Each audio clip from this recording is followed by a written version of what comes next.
Bueno, muy buenos días, muy buenas tardes. Vamos a hablar sobre cardiopatías congénitas el día de hoy.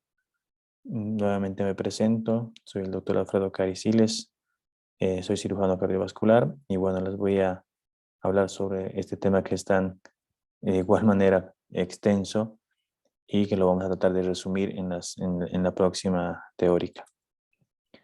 Vamos a hablar como introducción que estas cardiopatías congénitas son estructuras, o perdón, son alteraciones estructurales, en este caso en el corazón, pero también pueden ser funcionales y de los grandes vasos. Y generalmente se da en un error en la embriogénesis que van a afectar esas estructuras, normalmente entre la tercera y 10ª semanas de gestación, ¿no? Ese periodo vulnerable va a ser desde los 14 días de concepción y se puede extender hasta los 60 días, ¿no? Entonces, eh, son, van a tener factores, en este caso exógenos, para una posible alteración, en este caso, del corazón del feto, ¿no? Si hablamos un poco de la prevalencia e incidencia, generalmente nacen 1 de cada 100 nacidos vivos tienen una cardiopatía congénita, que vamos a hablar ahora. En Europa, fíjense, hay 8 de cada 1000 nacidos vivos. Y estos niños que nacen con cardiopatías congénitas pueden superar en la parte de en este caso neonatal, de la niñez y pueden llegar a adultos en un 90% de los casos, ¿no? Eh, Actualmente se ve lo que es la cardiopatía congénita del adulto, que es una nueva especialidad que va muy ligada a la cardiopatía, en este caso infantil, ¿no? Recuerden que hace mucho tiempo atrás, no mucho, perdón, unos 30 años atrás, generalmente las cirugías o las cardiopatías congénitas en la niñez se la trataban, ¿no? Y esos niños que sobrevivían llegaban a la edad adulta, que actualmente la estamos nosotros diagnosticando y la estamos viendo. Entonces, lo que les había hablado, ¿no? La prevalencia de la cardiopatía congénita de adultos son niños que en este caso sobrevivieron, vamos a decir, a esa cardiopatía. Puede ser por cirugía o puede ser que esa cardiopatía nunca les molestó en la niñez y llegaron a la adultez. Eh, Pueden ver en esos cuadros, fíjense que en el año 70 empieza esto, que no es muy antiguo en este caso, pero fíjense que en el 2010, hace 10 años, subió una incidencia aproximada, ¿no? Por eso, porque, como les dije, ¿no? Que estos niños superaron esta cardiopatía y llegaron hacia la adultez, ¿no? En 1965, fíjense que eran los pacientes pediátricos la mayoría, y en el 2005 se revirtió, ¿no? Actualmente los pacientes o pacientes con cardiopatías congénitas del adulto son actualmente las más frecuentes, ¿no? Entonces, algunos de estos pacientes con cardiopatías congénitas, vamos a decir, de edad adulto, pueden tener cortocircuitos, que vamos a ver qué son shunts, ¿no? Los shunts de cortocircuitos. Hay que ver qué tipo de cortocircuito tienen, si son significativos. Vamos a ver las complicaciones que les pueden dar, las patologías y generalmente lo que en este caso la más preocupante es la muerte súbita, ¿no?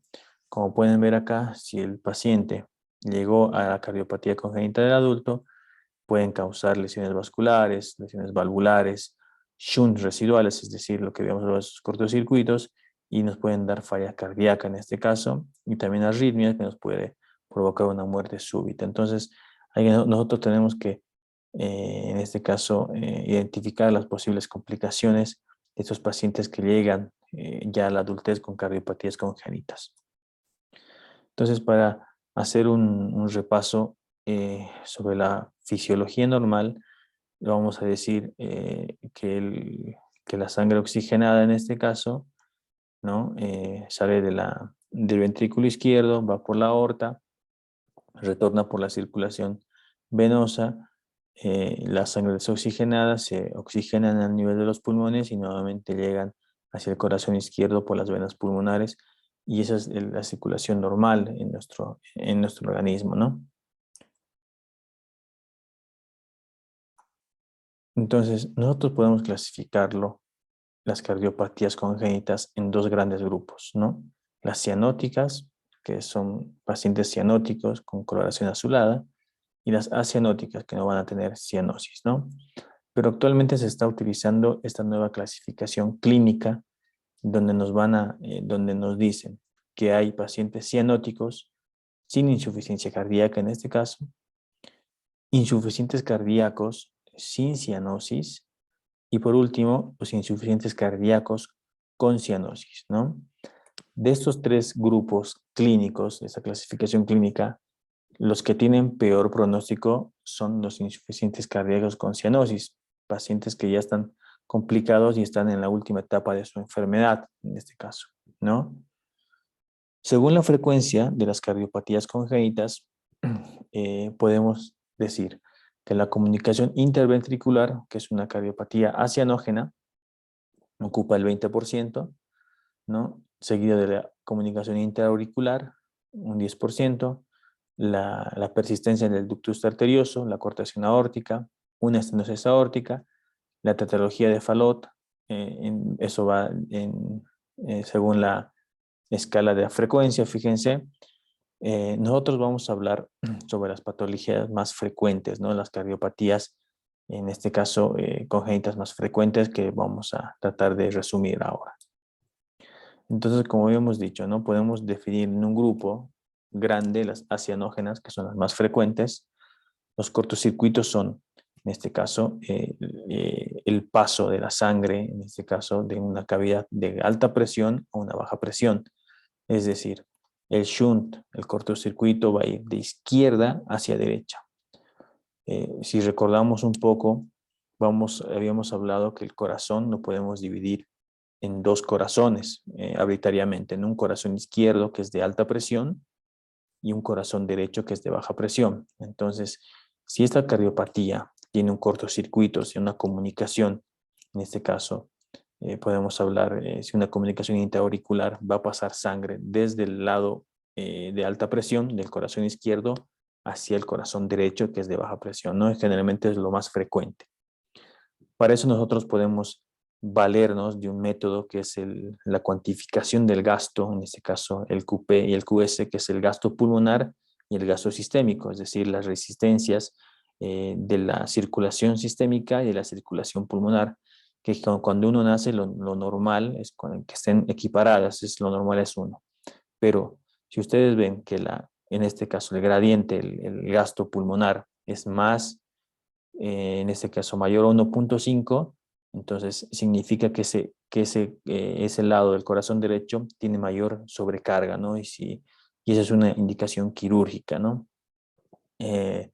Entonces, ¿cuáles son las patologías de los pacientes insuficientes cardíacos sin cianosis, ¿no? Que podemos decir que están en el grupo de las acianógenas, ¿no? Generalmente son por mecanismos de un hiperflujo. En estos están la comunicación interauricular, la comunicación interventricular, la persistencia del ductus arterioso, y el otro mecanismo es obstrucciones del lado izquierdo, en este caso una coartación aórtica y una estenosis aórtica. Estos van a provocar, nuevamente les repito, van a ser pacientes que van a tener insuficiencia cardíaca sin cianosis, que son los más frecuentes, y el shunt, el cortocircuito, nuevamente les repito, es de alta presión a baja presión, ¿no? De izquierda, perdón, a derecha. El otro grupo grande son los cianóticos, ¿no? Estos grupos, en este caso, los shunts o los cortocircuitos son mucho más complejos. ¿Por qué? Van a ser de derecha a izquierda, al revés. En este caso, ¿por qué va a ser de derecha a izquierda? Porque ese corazón derecho ha sufrido o está sufriendo o está recibiendo mucha presión. Por tal motivo va a vencer, en este caso, la presión de una baja presión del corazón derecho y va a pasar hacia el lado izquierdo, hacia la alta presión. Entonces, estos son insuficientes cardíacos con cianosis. Habíamos hablado, tienen el peor pronóstico en este caso, ¿no? Porque van a tener ya, en este caso, datos de insuficiencia cardíaca y cianosis, ¿no? Además, porque ya se igualaron las dos, en este caso el shunt ya se revirtió, ya no es de una alta presión a una baja presión, es al contrario, de baja presión alta presión, secundario a que ese corazón derecho recibió por mucho tiempo una presión más importante que en el otro lado, ¿no? Y el otro grupo están los cianóticos sin insuficiencia, es decir, son pacientes cianóticos que todavía no llegaron a insuficiencia cardíaca. En esos están la tetralogía de Fallot, que es una cardiopatía frecuente, la doble salida del ventrículo derecho con estenosis pulmonar, una atresia pulmonar con comunicación interventricular o un ventrículo único, ¿no? Y si hablamos de los shunts complejos, de los cianóticos o los insuficientes cardíacos con cianosis, se encuentra en la enfermedad de Epstein y la transposición de grandes vasos, ¿no?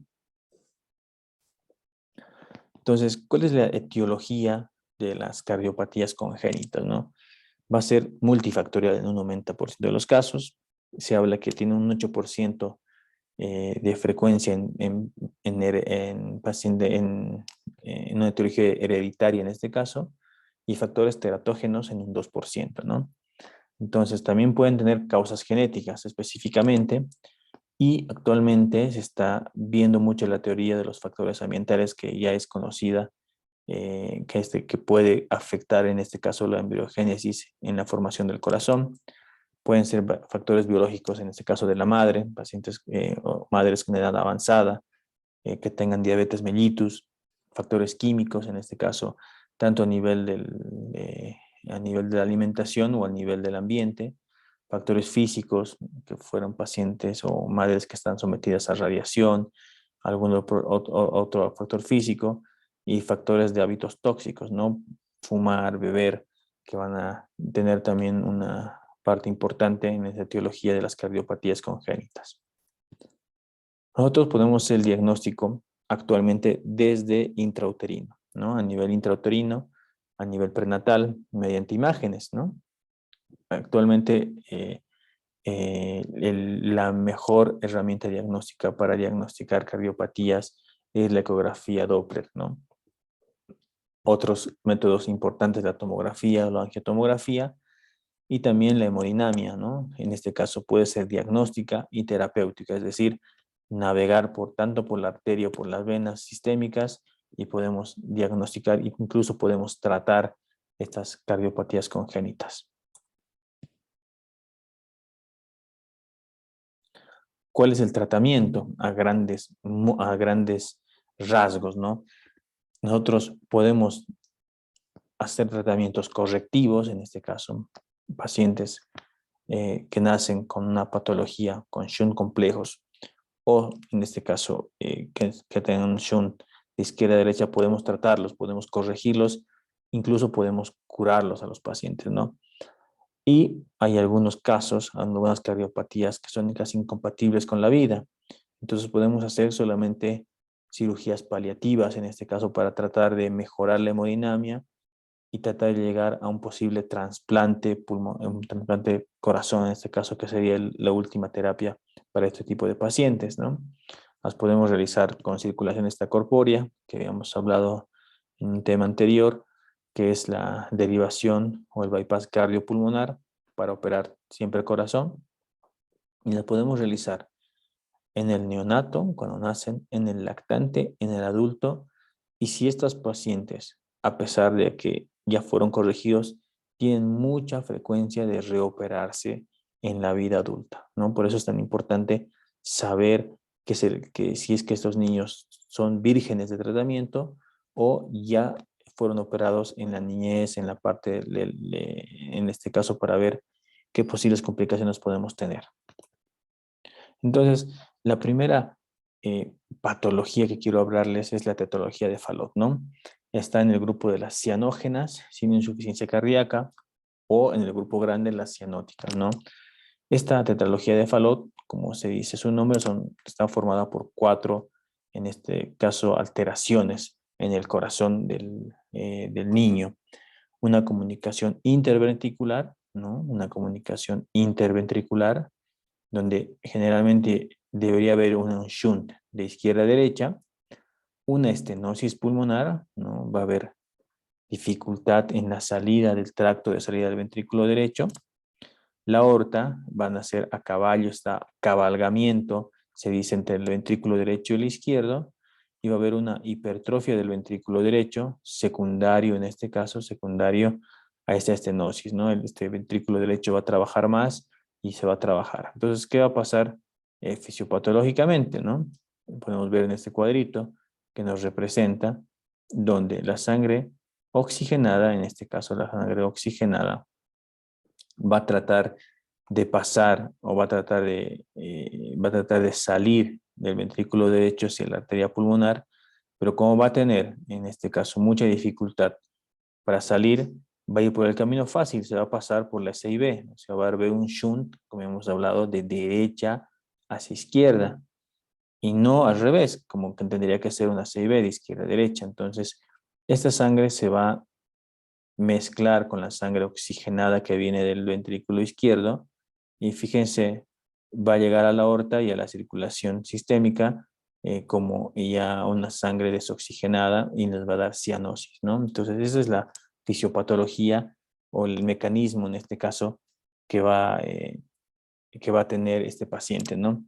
Entonces, las dos patologías funcionales o las dos alteraciones funcionales en la etiología de Fallot que debemos corregir serían la CIB, ¿no? La CIB para tratar de encaminar el flujo y abrir esta válvula, ¿no? La estenosis pulmonar para tratar de que esta sangre vaya libremente hacia los pulmones, ¿no? Entonces son las dos estructuras que se debe tratar, la estenosis pulmonar y la comunicación interventricular.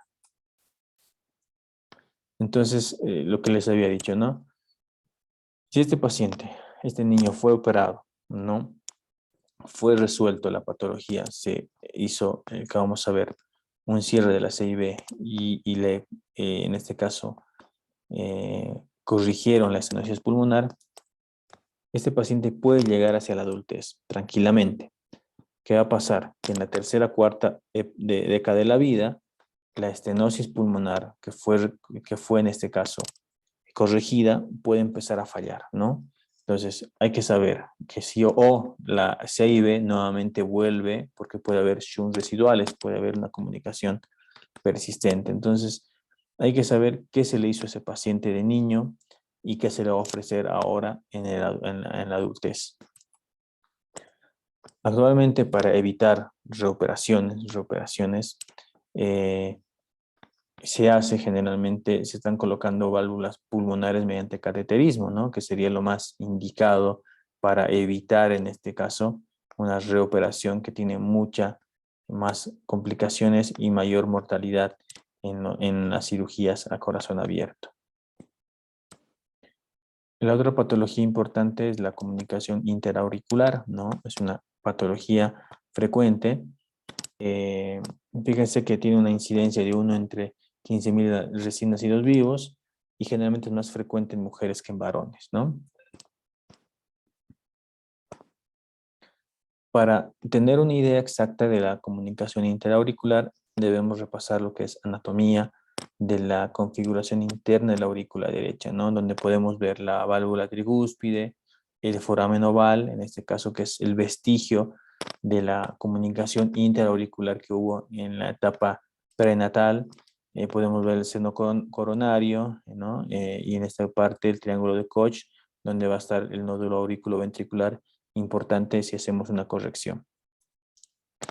¿Cuántos tipos de CIA conocemos? De acuerdo a la clasificación, podemos, el ostium secundum, que es a nivel del foramen oval que habíamos hablado, es el más frecuente en este caso, en un 80% de los casos. Le sigue el ostium primum, ¿no? Que es otra comunicación mucho más baja, cerca de la válvula tricúspide, y las de tipo seno venoso, ¿no? Que pueden ser tanto superior como inferior, o puede estar también afectado a nivel del seno coronario, que es la desembocadura del sistema venoso del corazón.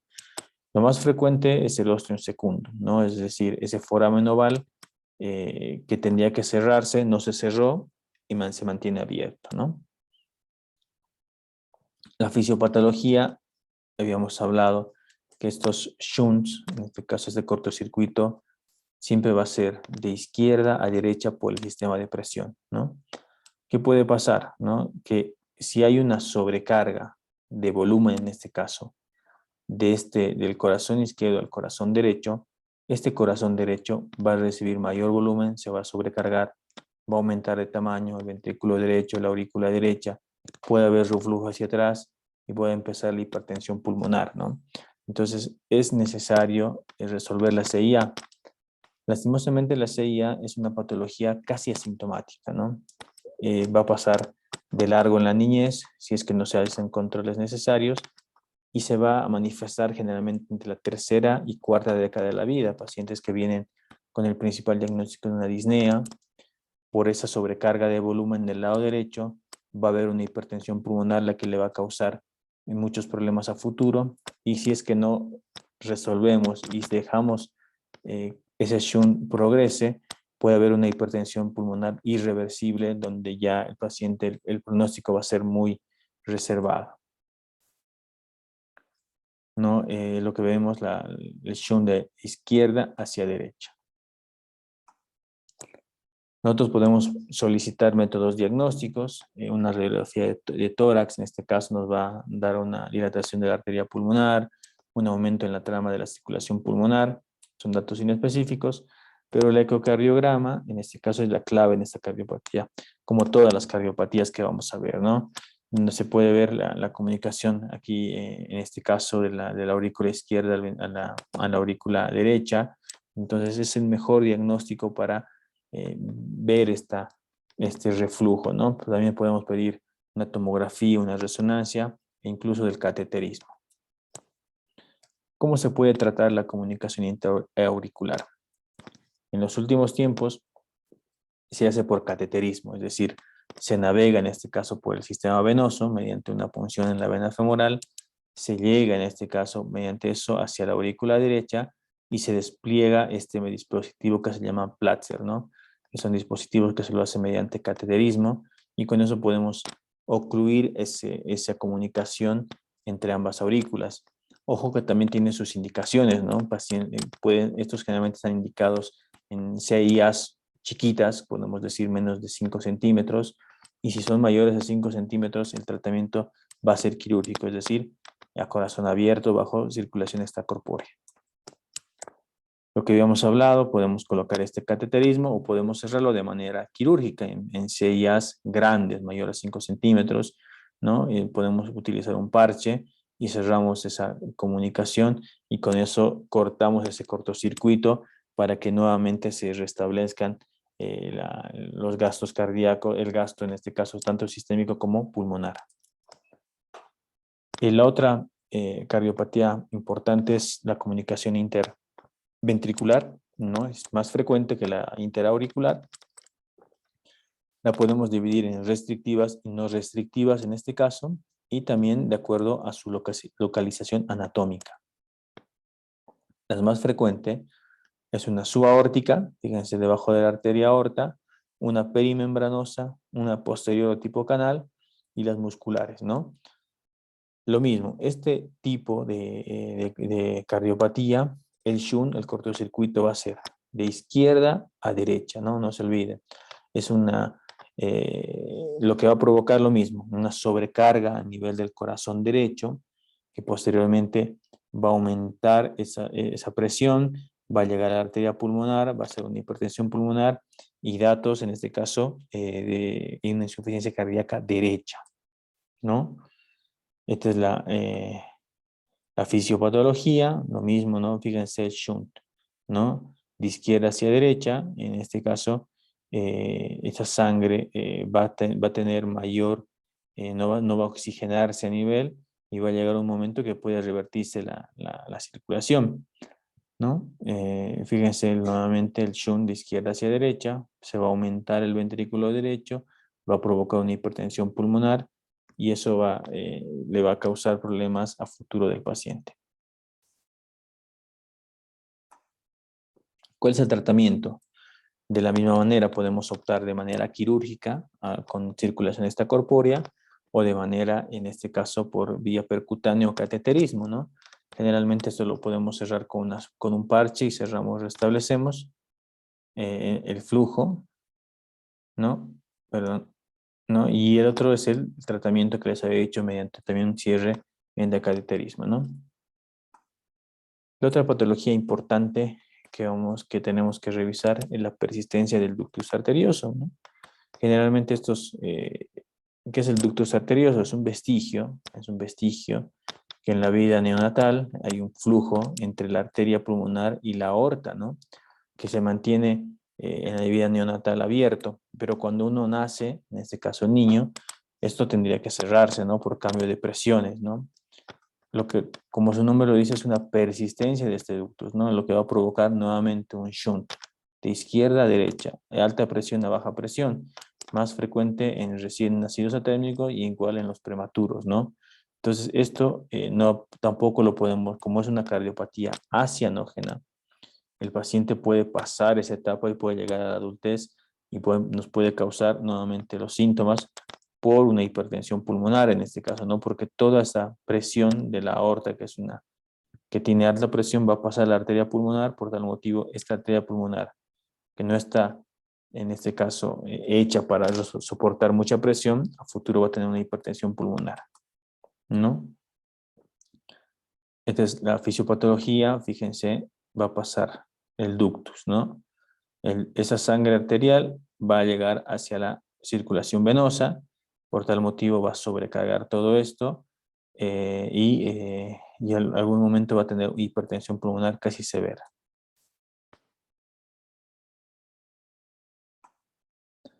El tratamiento actual lo podemos hacer también vía cateterismo o vía quirúrgica, ¿no? Lo más frecuente, el ductus está localizado generalmente detrás, o en este caso de la subclavia izquierda. Recordemos que la aorta, cuando nace, tiene una porción ascendente, una porción transversa donde nacen los tronquios supraórticos, ¿no? El tronco vercocefálico, la carótida izquierda y la subclavia izquierda. Entonces, el ductus generalmente se encuentra en estos sectores, ¿no? Y lo podemos cerrar mediante cateterismo con este dispositivo que también se llama Platzer, ¿no? Cerramos el dispositivo, por tal motivo ya no va a haber esa comunicación, ese cortocircuito. Y el otro es el tratamiento quirúrgico, ¿no? Podemos hacerlo mediante vía, en este caso quirúrgica, cerramos esa comunicación entre la aorta y la pulmonar. La otra patología importante es la coartación de la aorta, ¿no? Generalmente esto se da ya en pacientes que han superado la etapa de la niñez y se lo ve en la etapa adulta, ¿no? Siempre va a ser en la zona yuxtaductal, es decir, detrás de lo que habíamos hablado en la aorta torácica en este caso. Es una coartación, significa un estrechamiento, en este caso de la luz arterial, lo que puede ser localizado o extensa, y generalmente está asociado a otra válvula, otra válvula, a otra cardiopatía congénita, que es la válvula bicúspide. Muy frecuente, es un 85% de los casos. Lo que va a hacer va a ser una poscarga significativa en la pared del ventrículo izquierdo, va a disminuir la función del ventrículo izquierdo, puede formar en este caso una necrosis quística de la media y va a disminuir la capacidad de la arteria, es decir, se puede dilatar, ¿no? Puede haber un aneurisma posterior o anterior a la coartación. Los síntomas y signos van a depender de la severidad y generalmente, como dicen ahí, pueden llegar a la adolescencia y a la adultez sin diagnóstico previo, es decir, pueden pasar asintomáticamente, ¿no? ¿Cuáles son los signos y síntomas? La hipertensión pulmonar, ¿no? La hipertensión arterial sistémica. En este caso, en pacientes jóvenes que tienen hipertensión, hay que buscar una coartación aórtica. Puede haber cefaleo, puede haber mareos. Entonces, el principal signo es la hipertensión sistémica, en este caso, en pacientes jóvenes. Podemos diagnosticar mediante tomografía, mediante resonancia o mediante cateterismo, que son los métodos más importantes. Actualmente se usa mucho la tomografía, la angiotomografía, como pueden ver acá, donde se dibuja todo el árbol lateral y donde se puede ver el estrechamiento, ¿no? La coartación aórtica. ¿Ok? ¿Cómo se lo trata? Mediante angioplastía, mediante colocaciones de stent, que actualmente es el tratamiento gold estándar o el tratamiento mejor tolerado para evitar una cirugía. Se navega por arteria en este caso por la aorta torácica y se llega hacia el lugar de la coartación, del estrechamiento, se coloca un stent o también puede ser de manera quirúrgica, ¿no? Podemos colocar una prótesis acá y solucionar el problema. Bueno, yo quería hablarles sobre esos temas. Si bien la cardiopatías congénitas es un tema muy largo, tratamos de llevar las patologías más frecuentes que ustedes van a verla, ¿no? Tienen mi correo electrónico ahí para cualquier duda, cualquier pregunta y muchas gracias por su atención.